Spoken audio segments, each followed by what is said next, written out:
everyone, welcome to my YouTube channel, welcome to my new vlog. So guys, this is me Nargis नूर, आप सब देख रहे हैं मेरा vlog. So guys, आज मेरा दिन शुरू हुआ है जल्दी और guys अगर अभी तक आपने मेरे चैनल को लाइक नहीं किया, मेरे चैनल को लाइक करें, शेयर करें, कमेंट करें, सब्सक्राइब करें. Don't forget to press the bell icon. कैसे हैं आप सब लोग, कमेंट में ज़रूर बताइएगा.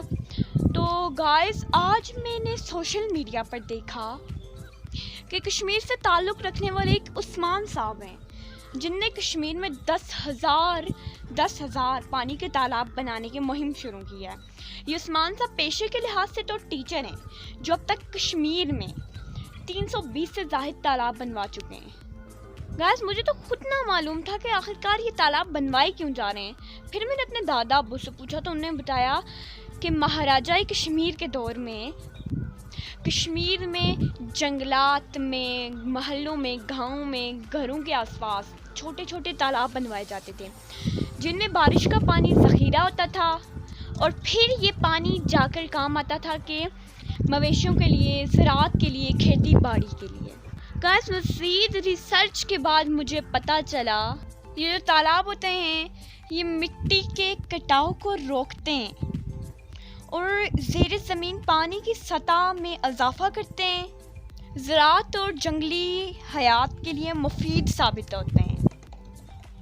ताहम तालाब बनाते वक्त दर्ज झेल एहतियाती तदाबीर भी इख्तियार करनी पड़ती हैं. तालाब के लिए सही जगह का इंतखाब, पानी के निकास की बेहतरीन निज़ाम, मच्छरों, बीमारियों से बचने के मुनासिब इक़दामात.